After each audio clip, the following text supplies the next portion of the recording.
नमो नमः। हार्दिक अभिनंदन। स्वागत है आप सभी का एक बार पुनः अपनी संस्कृत व्याकरण की क्लास में। और आज की क्लास में हम पढ़ने वाले हैं सूत्र नैणी संबुद्धयोः। नैणी संबुद्धयोः। जब हम इस सूत्र का पदच्छेद यहाँ पे करते हैं तो यहाँ पे सबसे पहले न यानी नहीं होगा, मतलब कि ये कोई सूत्र जो है किसी चीज का यहाँ पर निषेध करता है। न यानी नहीं होगा। कहां नहीं होगा? नी में और संबुद्धि में। ये इसकी शर्तें हैं, नी और संबुद्धि। मतलब कि ये सूत्र जो कोई कार्य करता है वो एक तो नी सप्तमी के एक वचन में, एक संबुद्धि यानी संबोधन के एक वचन के अंदर ये कार्य करता है। यहां पे नी का मतलब सप्तमी एक वचन, और एक दूसरा यहां पे कार्य है इसका संबुद्धि। संबुद्धि संज्ञा किसकी होती है? एक वचनम संबुद्धि से, संबोधन के एक वचन की। तो यहां पर दूसरा ये कार्य होगा इसका संबोधन के एक वचन का। तो ये दो जगह है सूत्र कार्य करने वाला है।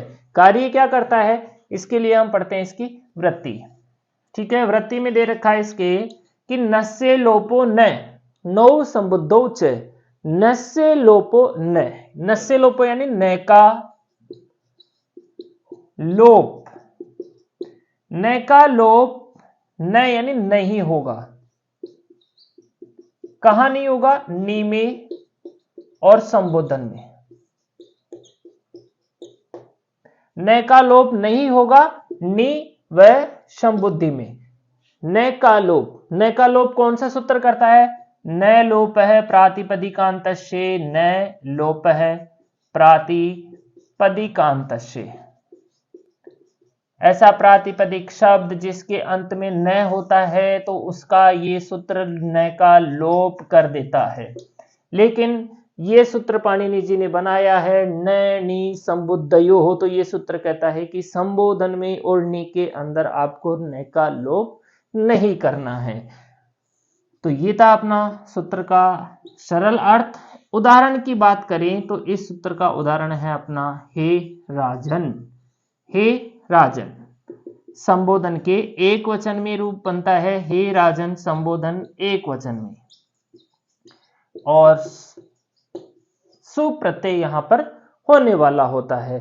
तो कैसे इस राजन शब्द से हे राजन सुप्रत्यय से किस प्रकार यहां पर बनता है और इस सूत्र का यहां पर क्या रोल रहने वाला है। सबसे पहले हम राजन शब्दात राजन शब्द लिखेंगे। प्रातिपदिकत्व, प्रातिपदिक संज्ञा हम करते हैं सभी सूत्रों की, सभी शब्दों की यहाँ पे प्रातिपदिक संज्ञा होती है। प्रातिपदिकत्वात् संबोधन एक वचने, सोजस मोड से हम यहाँ पर संबोधन एक वचने, संबोधन के एक वचन के अंदर हम यहाँ पर प्रत्यय करेंगे शु प्रत्यय। अनुबंध लोप कर देंगे साथ के साथ ही अनुबंध लोपे। तो अब हमारे पास स्थिति बच गई राजन प्लस स। राजन स, ये स्थिति अब यहां पर हो चुकी है। अब यहां पे हम अपृक्त एकाल प्रत्यय, अपृक्त एकाल प्रत्यय है इति सूत्रेण अपृक्त संज्ञा करते। इस सूत्र से हम कौन सी संज्ञा कर देंगे? यहां पर हम अपृक्त संज्ञा कर देंगे। देखो स का लोप करना है हमें यहां पर, और स का लोप करने के लिए हम इसकी अपृक्त संज्ञा करेंगे। वैसे अब तक हम स का लोप एंग संबोधन के अंदर एंग ह्रस्वात् संबुद्धे इस सूत्र से करते हैं। अब तक हमने संबोधन के अंदर श का लोप एक ह्रस्वात् संबुद्धे सूत्र से करते आए हैं। लेकिन यह सूत्र कहता है कि ऐसा संबोधन का शब्द जिसके अंत में एंग हो या फिर ह्रस्व हो तभी यह सूत्र काम करता है। अब ना तो इसके अंदर राजन शब्द में ना तो एंग है मतलब ए है ना ओ है, ना ही इसके अंत में ह्रस्व शब्द है कोई। तो यहां पर इस सूत्र से स का लोप नहीं होने वाला है। तो अपृक्त एकाल प्रत्यय से हम अपृक्त संज्ञा करेंगे। और हमारा जो दूसरा सूत्र था हलंगया बभ्यो दीर्घात सुतिस्य प्रक्तम हल। हलंग गया दीर्घात सुतिस्य प्रक्तम हल। इस सूत्र से हम इति सूत्रेण